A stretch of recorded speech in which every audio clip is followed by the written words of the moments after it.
Hi, I'm Brent Hull. Today we're going to be talking about the Colonial Revival style and what makes that style unique, special, and still popular today.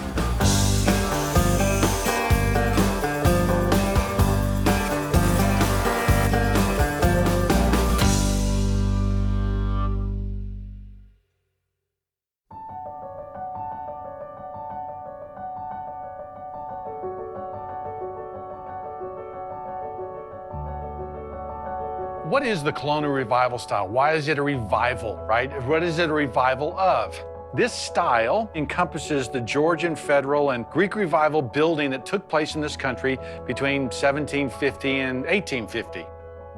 It's a revival of them. A couple times in our history, we have been reminded of our history. So, 1776, Declaration of Independence, 1876, 100 years later, was a time of revival. And then 1926, we revive it again. Revive it is nostalgic redoing of these styles in this period. In 1926 in particular, we're going to actually look at a house built by an architect named John Staub. John Staub trained at MIT, ended up moving to Houston and building some tremendous houses in Texas. So when you look at houses from the 1920s that are Colonial Revival, there's going to be details that are very Federal, there's going to be details that are very Georgian, and that's the fun of it. During this period of time, there's a number of monographs and a number of resources that became available to architects that studied this style. One in particular I like, and that we know that John Staub used, was the Colonial Interiors books. He would look at this for inspiration. Notice this interesting way the door is nestled underneath the stairs. We may see that detail again. So we're going to go look at the King House, built in 1926 on the bluff in Fort Worth, where you'll really experience the magic of Colonial Revival.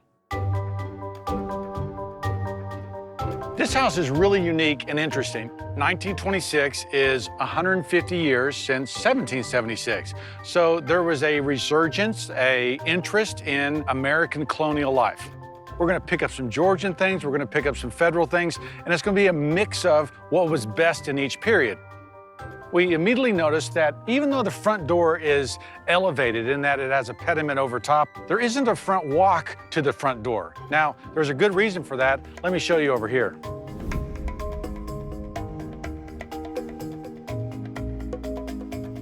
All right, look at this wonderful porte-cochere, okay? So this is something that happens with the advent of the automobile. You would come drive through here and you can exit out of your car without getting wet. Now, the garage, the carriage house, didn't become part of the house until the 1950s or 1960s. So it works architecturally, right? These tall, slender, ionic columns are beautiful and yet functionally as well, because this is where we would have entered the house. This is a classic Federal entry, okay? The leaded glass is something that begins to appear in the Federal period. That thin little fluted column there, it looks like a Federal fireplace. It's just perfect.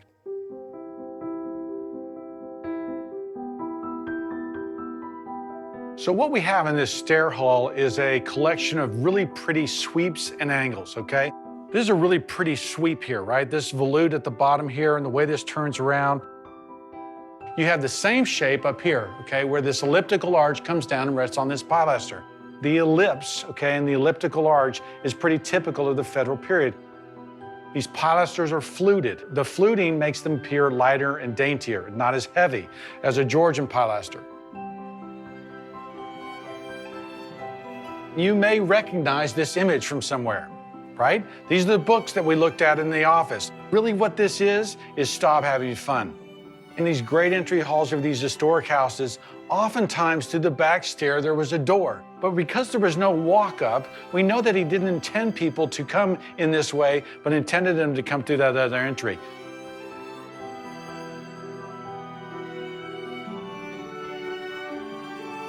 Here we are in the dining room, and you got corner cabinets on either side. One of the things that I find interesting on this whole story is the fact that these doors were not here when we started working on this house. They were actually hidden in the attic.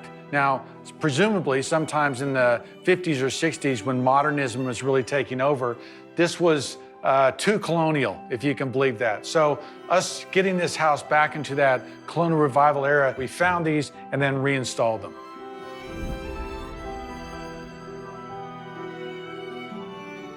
pretty important feature of a Colonial Revival house that you would have a formal study like this.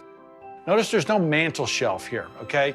Mantle shelves really start to show up in the Federal period. And in Georgian fireplaces, oftentimes they just had a belection molding around the outside, but no mantle shelf.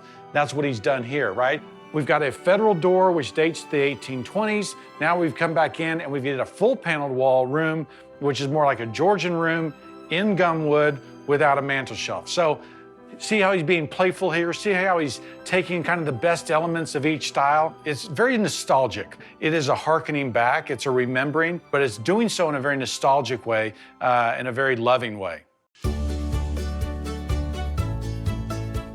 Hopefully now you understand kind of the magic of the Colonial Revival style. Probably one of the more enduring and popular architectural styles in America.